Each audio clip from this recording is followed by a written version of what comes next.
So, we want to show you how to get in touch with your emotions. We don't want you to be afraid of your emotions. We don't want you to dislike your negative emotion. We want you to think of all of your emotions as your friend, because they are. We also think it would be very helpful if you would decide today, or tomorrow, or sometime soon, or sometime, that you are not going to compare your desires with other people, your emotions with other people. In other words, let's for just a little while leave everybody else out of the equation, because the only thing that is important in the achieving of anything that you desire and in the fulfilling of your reason for being here is that you come into alignment with you. All you've got to do is want something and not think thoughts that are opposite of it, and that thing that you want must be. And it doesn't matter what anybody else thinks about any of that, because they can't vibrate for you.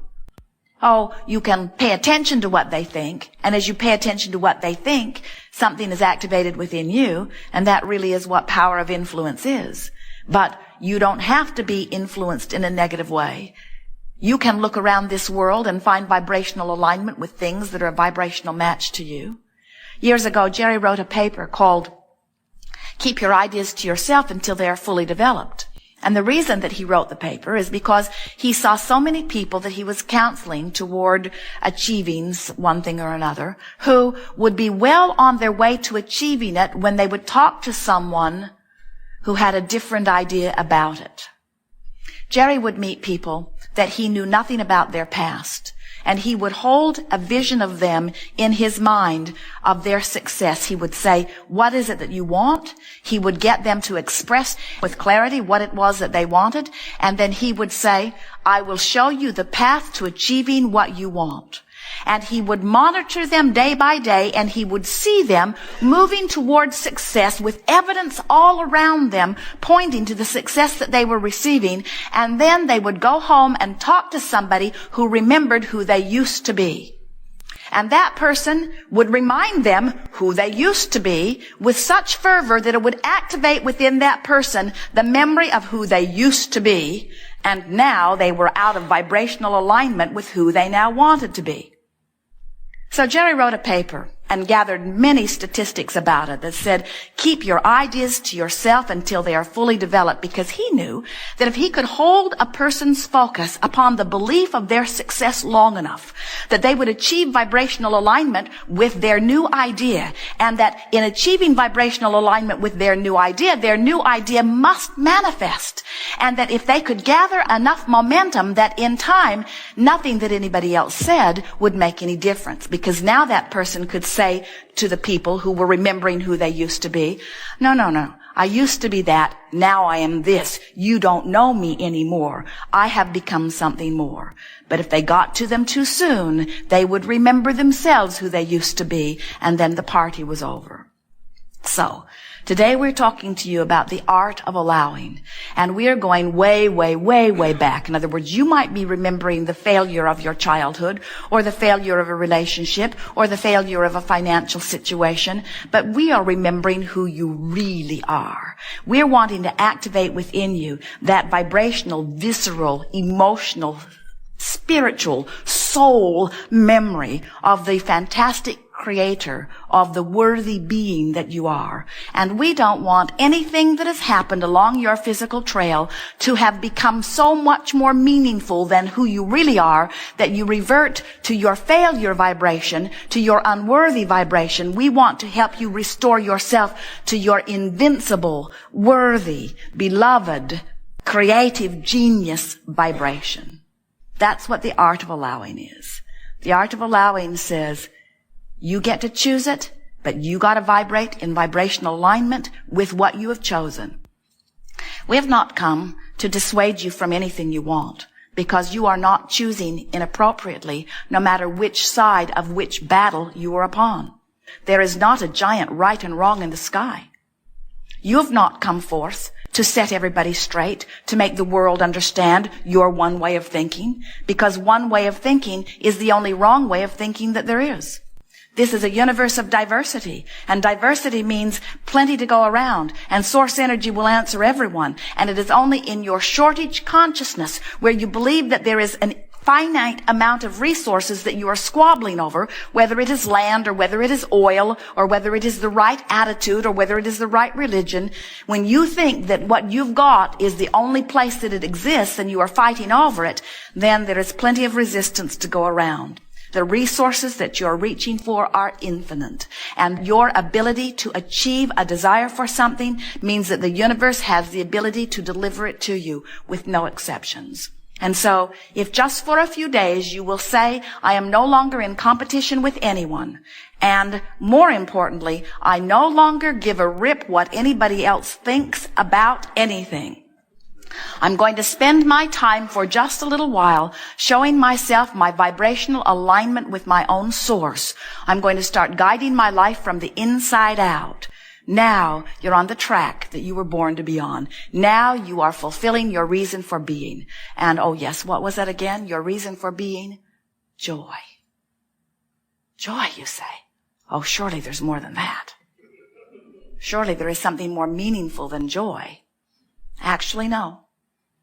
When you reach for joy, you line up with source, and when you line up with source, you are an extension of source energy, and when you are an extension of source energy, everywhere you put your thought, it expands this universe in a lovely way. When you line up with growth and get out of sync with joy, now you don't know which end is up. Now you find yourself doing things because you should do them, not because you want to do them. And now your vibration is all out of whack, and then everything gets hard, and then you get really tired, and then you say, what's the use? And we say, well, you got off track. You forgot what your dominant intention was. Your dominant intention is to line up with who you really are. Have you watched the little ones? They line up. Jerry and Esther and Tracy and Kate. Kate is 2.5. Had an afternoon together, and Kate has not forgotten what her purpose of life is. She just looked everywhere for something to feel joyful about. She pointed out 100 birds that none of the others would have noticed if she hadn't pointed them out. She pointed out fish that the others may not have noticed if she hadn't pointed them out. A fly landed on her nose, and she took such delight in it, she laughed for 2 or 3 minutes. Because in the same moment that the fly landed on her nose, she was noticing that a bird was flying by. And the humor of the fly word and the fly word just knocked her out. How funny that is, that in the moment I would be saying, bird fly by, a fly would land on my nose. And as Jerry and Esther and Tracy, for a few hours, approached life through Kate's eyes, they remembered it's all about joy. It's not about achieving something. You can't help that. It's not about learning something. You can't help that. It's only about joy. That's the purpose of this life experience. It's for joy. It's for joy. It's for joy. So, here, right now, you might not be feeling all that joyful, which means we've got to be irritating the life out of you. Joseph Campbell said, follow your bliss. And if you can't get a whiff of bliss, then you don't even want to play the game. And we want to say to you, it is for joy, but there may be, depending upon what's been happening to you, there may be some vibrational variations between the joy that we are encouraging and where you are right now. And that's okay. Your goal is joy, but don't be upset if you can't quantum leap from despair to joy. No one can. Don't ask yourself to do impossible things. Instead say, I think I will go as far as I can go, and right now, anger feels pretty darn good to me. And what we want to say to you is, If you have chosen this angry thought because it is an improvement over the despair that you were feeling before, then good for you. And we would give you as big of monument or statue or plaque in recognition of your accomplishment as you made your way all the way to rage or revenge as we would if you got into the upper registries of ecstasy. Because any movement up the emotional scale is worth commending yourself about. If you came to us and you were just frustrated or overwhelmed about something, we would not encourage you into conversation that makes you angry, because that would be going the wrong way on the emotional scale. We would encourage you from your place of frustration to reach for more thoughts of hopefulness or thoughts of optimism. Maybe even a little pessimism is a step up from that feeling of overwhelmment that you are feeling. The important thing is that you decide that you're going to take control of the way you feel.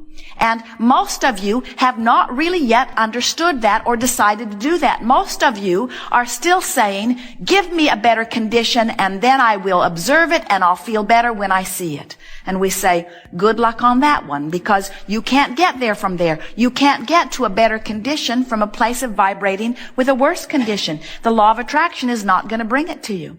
Jerry and Esther were driving yesterday, and they have some things that are happening with their motor coach. Minor things, like they can't get out the door.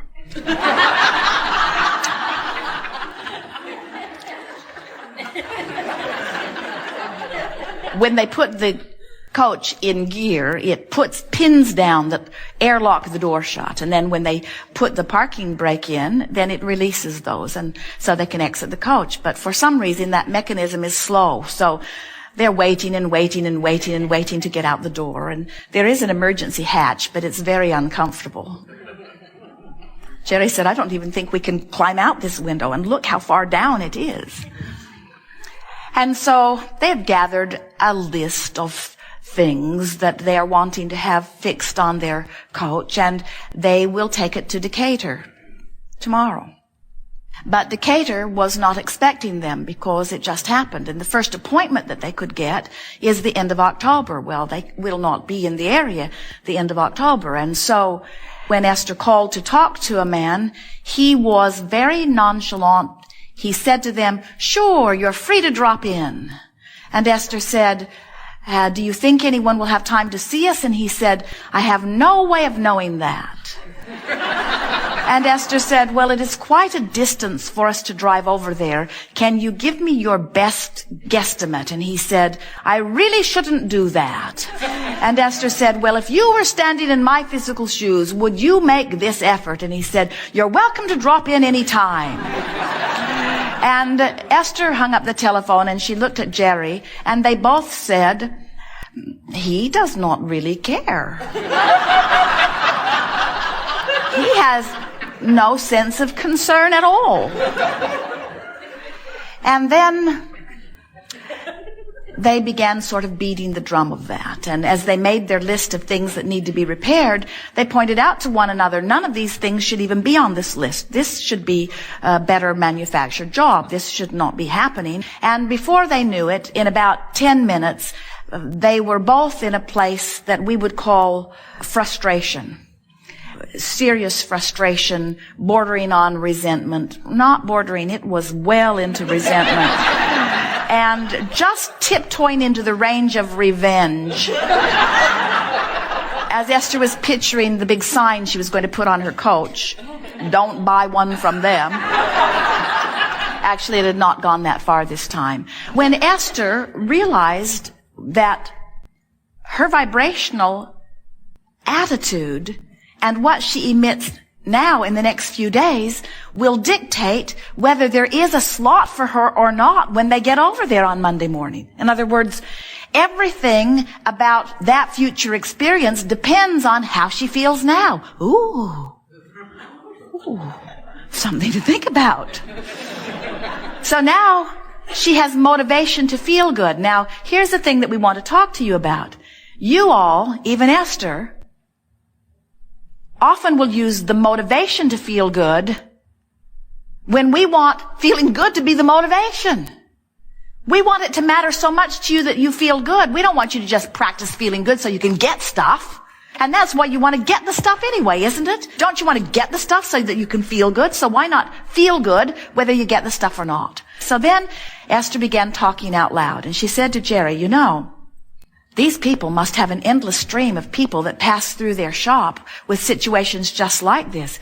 It must be very hard for them to have personal care about every single one of them. They must have to sort of get into that nonchalant place just to be able to enjoy their work at all.